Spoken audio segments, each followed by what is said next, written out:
I don't intend to retire. And I always say that I'll go out of here in a box is the way I'll retire. And I rather imagine that's kind of the way it's going to be.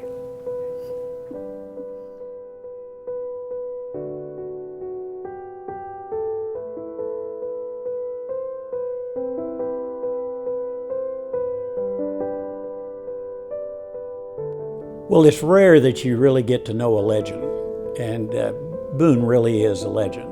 He is the ultimate cowboy. Boone Pickens, businessman, oil tycoon, billionaire. But his true love was Oklahoma State.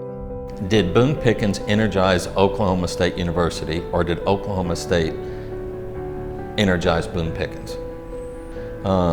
Again, his major giving there came in his late 70s, early 80s. And just to see the joy he had, whether it's roaming the sidelines, being down with the paddle people, he was a rock star there, and a deserved rock star. And he knows the impact he had on the university. Boone's major contributions to OSU came in the form of the School of Geology and Athletics, but his first endeavor came in the form of a fundraiser to the golf team with a young new coach who was a little in over his head. Jerry Walsh dropped by my office one day after I had just gotten the job as golf coach and said, "Young fella, you probably need some help." And I said, "Well, that's pretty obvious. I had 23 years old. I had no clue what I was doing. I hadn't had enough time playing golf, much less coaching it." And he said, "Well, what can I do to help you?" And I said, "Well, we're going to have a fundraiser this fall. Among all of our other problems, we don't have enough money to try to fund a championship program, so we're going to try to bridge that gap between where we're at and where we need to go with a pro-am." He said, "Well, I'll come play." And I said, "Would you be a sponsor?" "Well, yeah, sure I'll be." I think a sponsorship was $250, and he brought two of his best friends with him, Boone Pickens and then Sherman Smith, who was in the drilling business. The many charities and philanthropic ventures Boone donated time and money to allowed him to follow one of his great principles: leave a place better than how you found it. He was renowned for his success, and he did it with risk. And he was the true risk-reward guy. But with his left hand, when he would be picking up the phone to take some of those risks and really have serious, by any measure, any standard, noteworthy accomplishments in business, he was giving it away with his right hand faster than he could make it. I remember going to a work dinner. This was shortly after Christmas, and it was some of our top team members. And Boone looked at him and said, "Guys, we had a very good year, and tomorrow you're all going to get bonused up. And they're going to be very generous bonuses. But I want you to be generous with it. See what impact you can have on the community." He always used to say, he was put on this earth to make money and to be generous with it.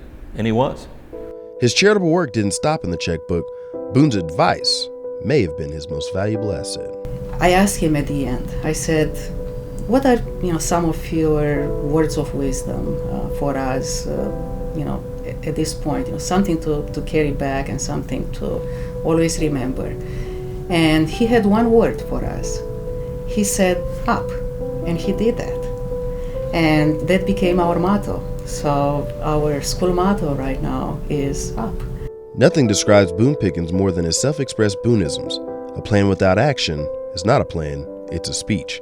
If you're going to run with the big dogs, you have to get off the porch. The higher the monkey climbs the tree, the more people can see its ass. So don't get out there and do stupid things. His joke is that he had $4 billion in 2008. He gave away $1 billion of it. He lost $2 billion of it, and he can't find the other $1 billion. So, a fool with a plan is better off than a genius without one. And the Booneism that affected his life decisions the most? You don't fall victim to the ready, aim syndrome. You've got to be willing to fire. And boy, he fired a lot of shots in a long and profitable lifetime. Boone followed many principles, but possibly the most important: you should love and support the school you went to. His support left an impression on those in the worlds of athletics and academics.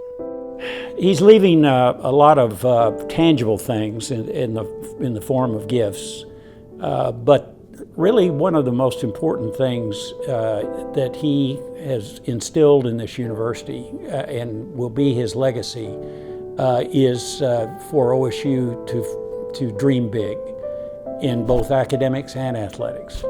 And I think we believe it now. We're disappointed when it doesn't happen the way we think it should.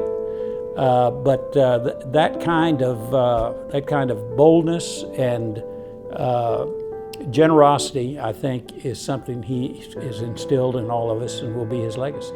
My father passed away in 1998. I'd say that our relationship grew even stronger and closer, and he became like a father to me. So from 95 on, we've been best buddies. He's the greatest cowboy of them all. There'll never be another one like him.